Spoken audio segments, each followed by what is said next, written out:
Vou até falar aqui, ó. Que é jacaré, não é? Que é tubarão, não é? Então o que é? Corinthians. Totalmente diferente ao que estamos acostumados a ouvir hoje, né? É verdade. Esse grito foi tirado, eu fiz o registro aqui, ele está registrado pelo Antônio Alcântara Machado, um cronista, na crônica Corinthians 2 Palestra 1, no livro Brás, Bexiga e Barra Funda, publicado o livro em 1928, estamos falando dos anos 20, então é um grito da torcida na década de 20, uma década gloriosa, que o Corinthians conquistou 2 tricampeonatos dentro da mesma década, né? Bom, e o Santos praticamente é igual, né? Praticamente da mesma forma, né? Para não sermos injustos também com o glorioso Santos Futebol Clube, né? O formato é o mesmo. No caso do Santos, até você tem fotos mais coloridas e jogos de um peso, principalmente na era Pelé. O curioso no caso do Santos é que eu e o Odir, escolhemos 100 jogadores, mas o Pelé não está nesses 100, ele ganha um capítulo à parte. A gente não cometeu a injustiça com ninguém, tira o Pelé, escolhe mais 100, dá até o espaço para mais um, né? Exato. Tanto que quando você falava do Santos, eu sempre dizia, não o Pelé do Santos, você falava sempre o Santos do Pelé, né? Exatamente. E o Pelé aqui, em seu perfil, no livro do Santos, é o Pelé Santista. Claro que eu cito que ele foi tricampeão pela seleção brasileira, mas na hora de editar as fotos, na hora de editar os feitos, a gente fala do Pelé no Santos, porque afinal é um livro do centenário do Santos Futebol Clube. Claro.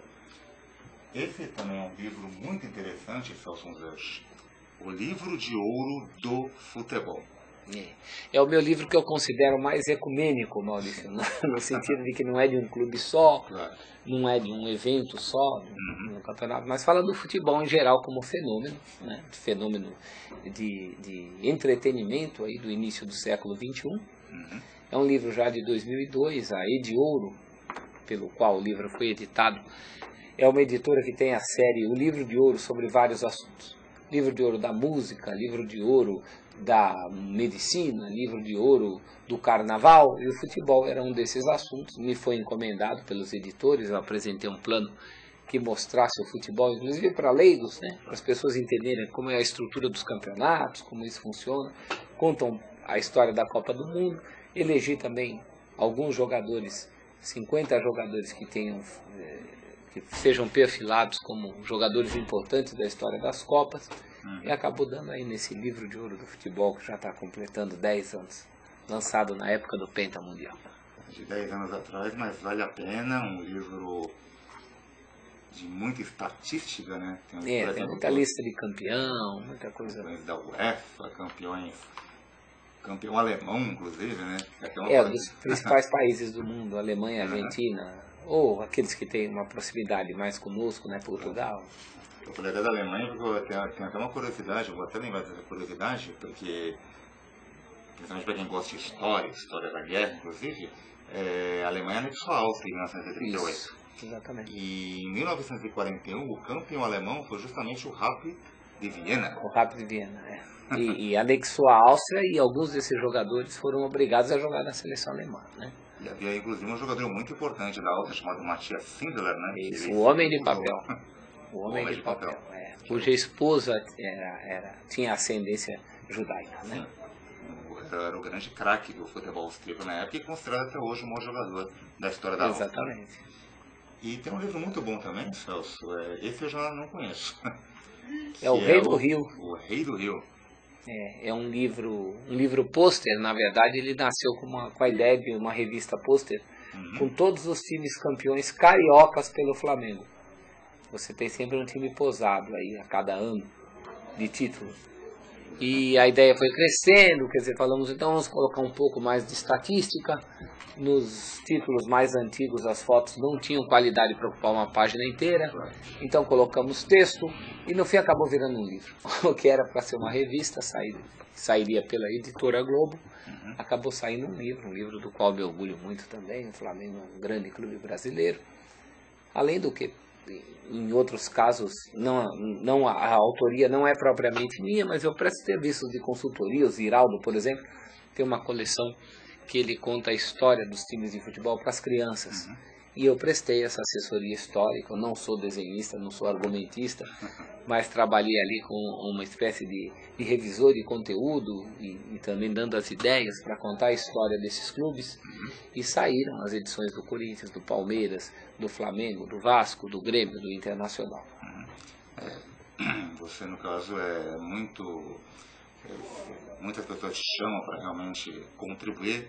Você não é apenas autor de livros, né? Você também contribui para livros também, para dar os seus palpites, suas ideias. Né? E às vezes até para casos como o Museu do Futebol. Sim, são consultorias, né? O próprio Memorial do Corinthians, que particularmente é um clube cuja história domino bem, por ser o meu e por ter já uma tradição de pesquisa em cima do próprio almanaque, que acaba rendendo outros frutos, né?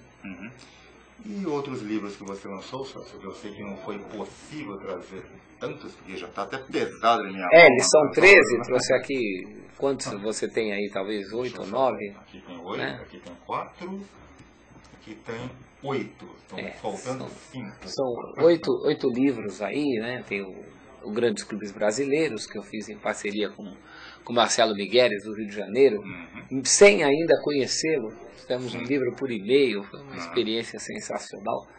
Marcelo é um profissional da Infraero, apaixonado por futebol, tinha uma ideia de fazer uma exposição nos aeroportos, chamada Grandes Clubes Brasileiros, mas não no sentido dos grandes clubes dos maiores, os grandes clubes de cada estado. E tinha essa ideia, entrou em contato comigo, inclusive, para reproduzir um trecho de uma entrevista do Newton Santos, para pedir os direitos dessa reprodução, um texto do Newton Santos, sobre o Newton Santos, que está aí no livro de ouro do futebol.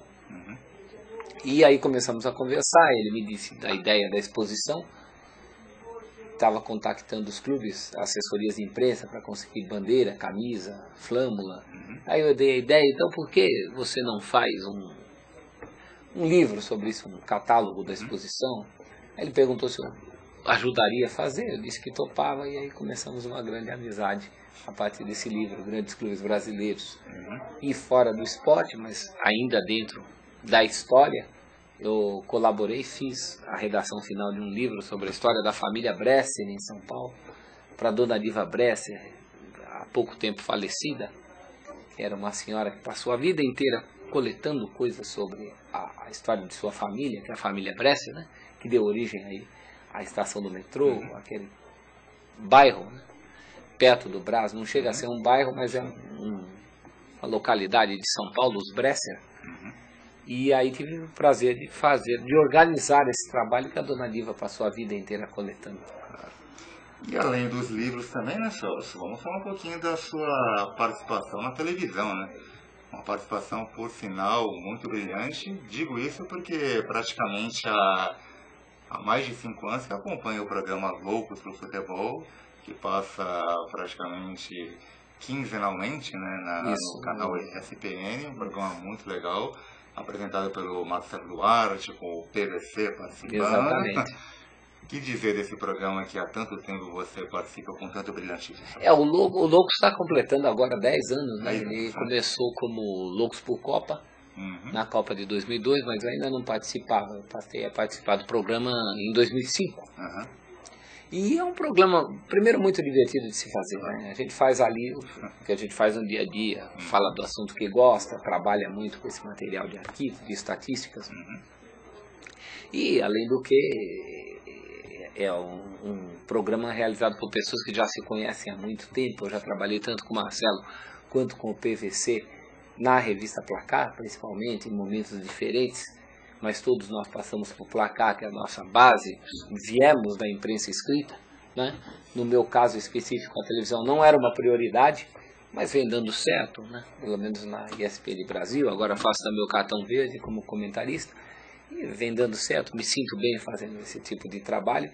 O Loucos, especificamente, é um programa muito original, né? Na medida em que ele fala do futebol e da sua história de um ponto de vista cultural, bem diferente do trabalho que a gente faz em outros lugares, trabalho de mesa redonda, cobertura de análise de resultados. Não é isso que o Loucos pro Futebol faz.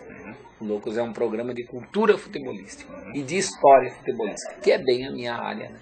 Eu acho que aí acabou juntando a fome com a vontade de comer, né, Maurício? Que legal, Celso. Bom, Celso, o programa praticamente já está chegando ao seu final. Você é uma pessoa que não é envergonhada, Celso, como sabemos.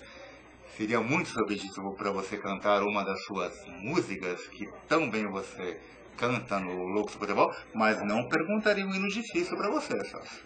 Com todo prazer. Hoje a voz está um pouco prejudicada por motivos óbvios, mas estou à disposição.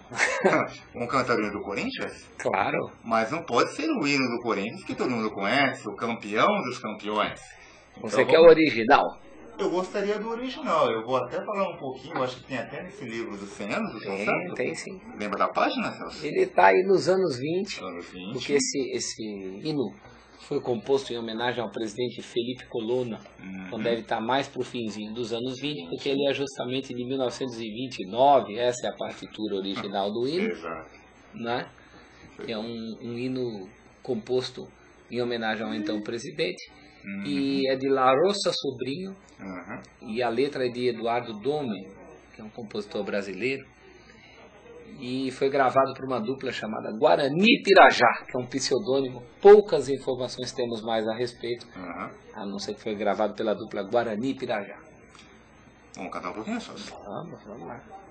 Lutar é o nosso lema sempre para a glória. Jogar e conquistar os louros da vitória e proclamar nosso pendão é alvinegro e sempre há de brilhar, flutuar viril para a grandeza e glória do Brasil. Corinthians, a glória será seu repouso, e nós unidos sempre elevaremos seu nome glorioso pela América fora. Ok, salva de palmas pro Celso. E outra pro Maurício. Obrigado. É isso aí, Celso. Muito obrigado. Eu que agradeço, Maurício. É um prazer estar contigo, que antes de tudo é um amigo particular, muito querido. Também uma pessoa muito interessada nesse ramo da história futebolística, né, das reminiscências. E é muito gostoso a gente estar compartilhando conhecimento aqui e também aprendendo muito com as pessoas que se interessam por essa área. Às vezes nem sempre valorizada, mas que a gente já tem conseguido espaços um pouco maiores nos últimos tempos. Muito bacana. Ok, muito obrigado, Celso. Eu que te agradeço, Maurício. Bom, o Jornalista e Cidadania termina hoje. Recarregue suas baterias, pois amanhã é sexta-feira e no próximo dia 12 estaremos de volta com mais um Jornalismo e Cidadania. Tchau!